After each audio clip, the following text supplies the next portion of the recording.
Yo, what's up?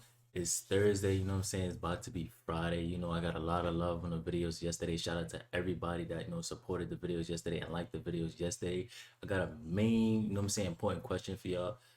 Would y'all like to see me go back to uploading on Saturdays and Sundays? You know what I'm saying? It's up to y'all for real, for real. I could do it. You know what I'm saying? I could manage it. You know what I'm saying? I haven't really been able to get a haircut, nothing. Like I just been grinding. Like I just been grinding. You know what I'm saying? And I know in the long run it's gonna pay off. So let me know if y'all would want to see me go back to doing videos like Saturday and Sunday. I appreciate everybody that commented yesterday and took the time out to show love. I don't care how long of a paragraph you write. I'm gonna read it, you know what I'm saying? I'm gonna respond, I'm gonna show love to everybody that show love to me. I really appreciate all the support from the bottom of my heart. We're gonna continue growing, we're gonna continue rocking out Moss fam, you know what I'm saying?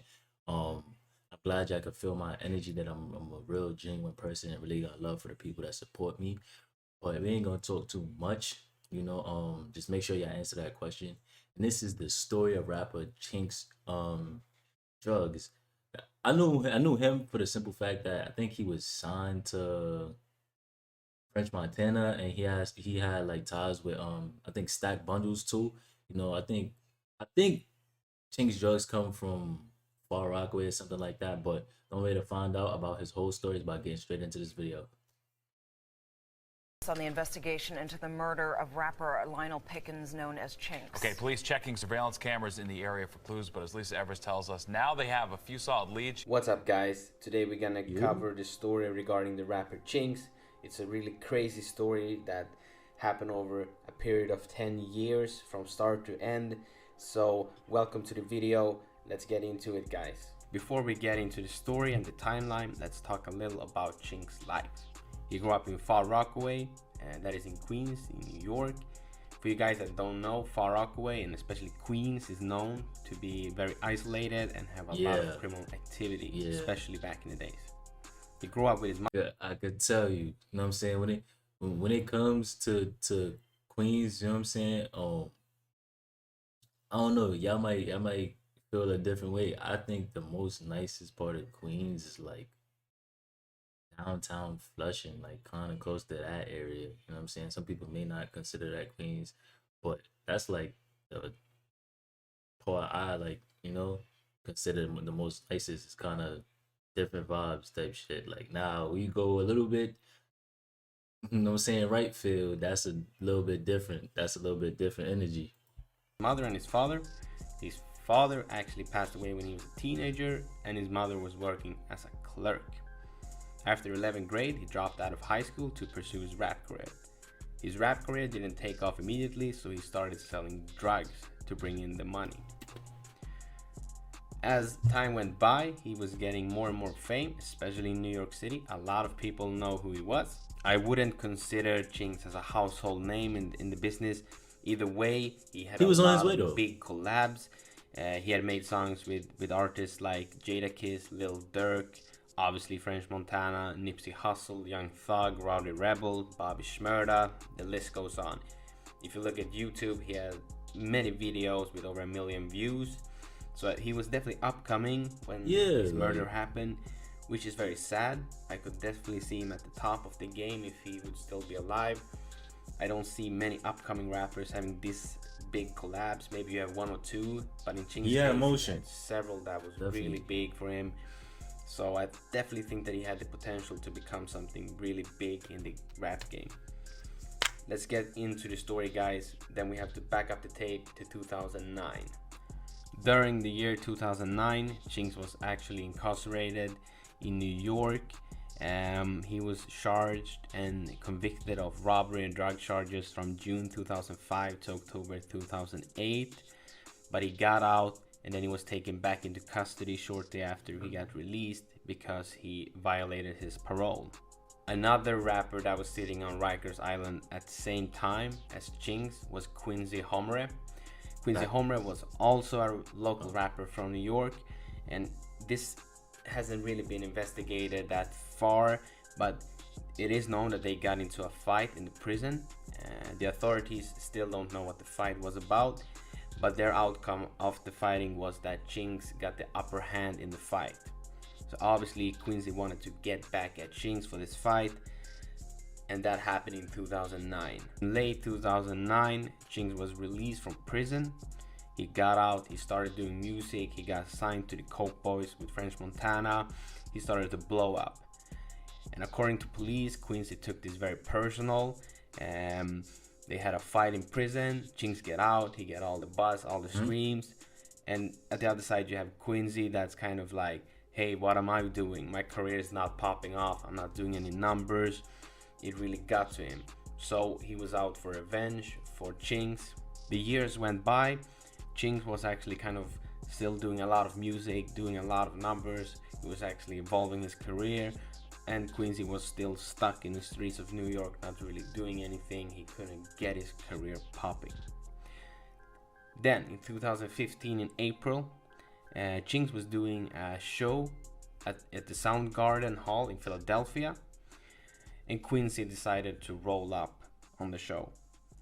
Quincy and Chinx got into an argument. It was verbally, so it wasn't really that bad. It wasn't any fighting or anything, but they got into a verbal altercation. A lot of bad words were thrown back and forth. They say Chinx's own friend set him up. I don't know how true that is though. However, nothing really happened that night. But I think that kind of sparkled the feud again. They were at each other's backs, and now it was time for any one of them to actually get the revenge that they were looking for. At this concert in Philadelphia, there were also a lot of other big names performing. French Montana and Uncle Murder are two of the other rappers that were there that night. So what basically happened after these altercations is that Quincy was blacklisted from other rap stars. Of course, that made him very mad, and he blamed it all on Chinx. So now we had another reason to actually get revenge on Chinx for this blacklisting and for the previous fight. Approximately a month after the concert in Philadelphia, Quincy found out that Chinx would be performing at a Red Wolf Lounge in Brooklyn. He saw it on a flyer, and he got his friend Jamal Hill to join him. They were waiting outside the concert. They followed Chinx to a hookah bar after the show, and they continued to tail him as he would drove down Queens Boulevard. When Chinx pulled up to a red light at the 84 Drive around 4 in the morning, Quincy got out of his car, and he shot with a 9mm handgun into Chinx's car. Sadly, Chinx was struck by the bullets and he died on the scene. He also had a friend with him in the car. He was also related to Coke Boys. He was called Jam and Cheese. He survived the gun attack, but Chinx sadly passed away.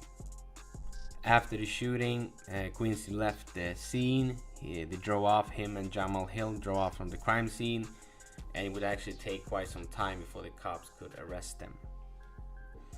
So, what happened after Chinx was murdered? I think that this is a really sad thing, especially in rap, but it's actually when people pass away that other famous celebrities take their time to actually lift them up.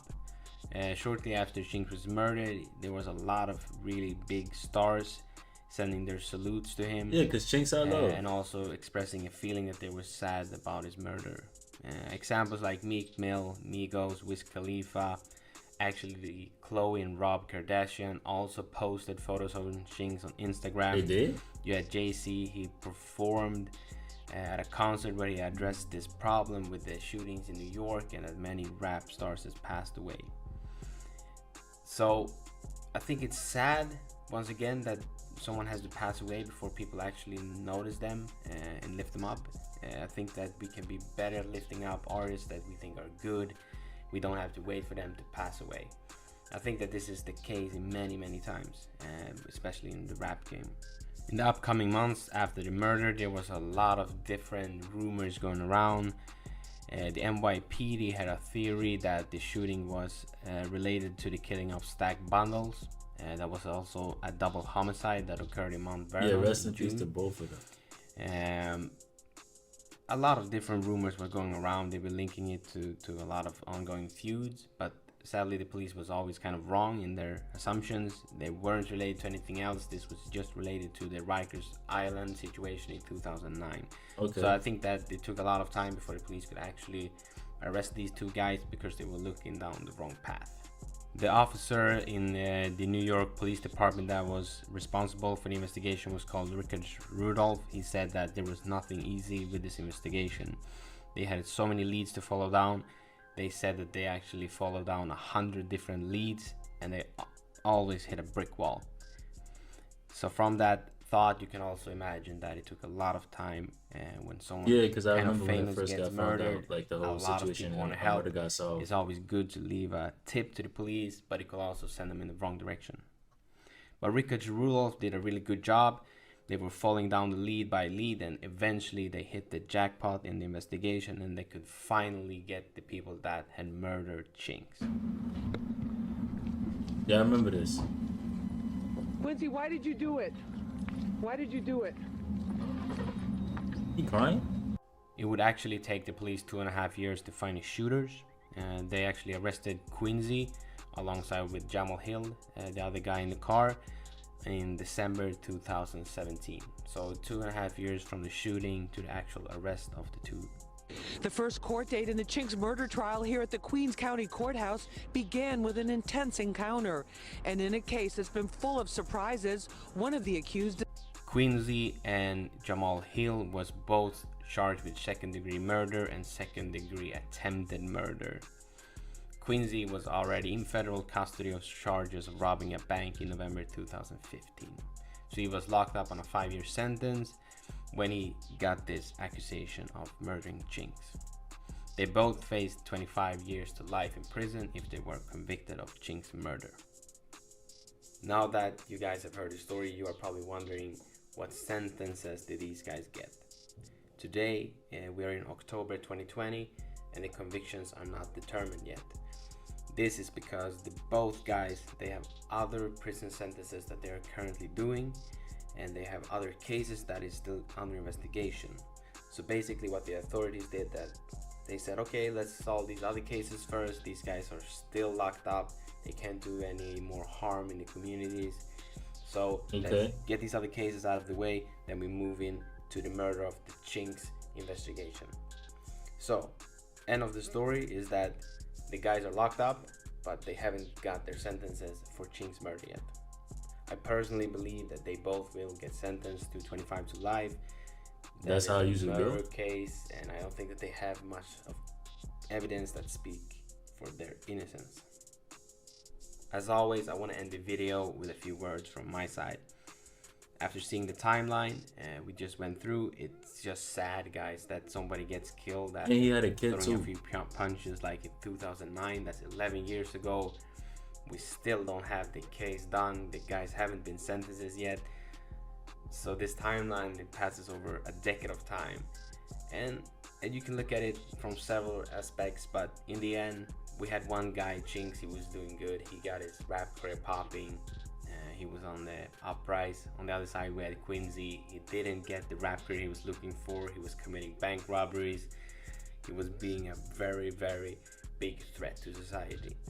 So when you compare these two guys, it's just sad. I think that Chinx would have been the one that should be alive, Definitely. building music, like taking care of his family, his wife, and obviously Quincy would be the one that was shot up that day in the Porsche. So guys, thank you for watching this video. Man, rest in peace to Chinx. Drugz definitely was a dope artist, and I definitely remember Dope House with Jada Kiss. He was definitely doing a lot of good features and getting around a lot of good people. He definitely would have made an impact, you know, for rap today. My condolences to his family too. I think he had a son, if I'm not mistaken. So condolences to his family, you know, condolences to, you know, French, you know, because I think they was cool. I'm pretty sure the family and him was cool. So, you know, when it comes to certain things, that's why I try to tell people the most way is stay out the way, you know what I'm saying? But it wasn't Chinx's fault though, so I can't really say too much on that. Let me know your opinion on, like, if I ever really rocked with Chinx Drugz music. I know I did, but with that being said, I appreciate y'all for all the love and support. You know what I'm saying? For real, love is love, and I'm gonna catch y'all in the next video.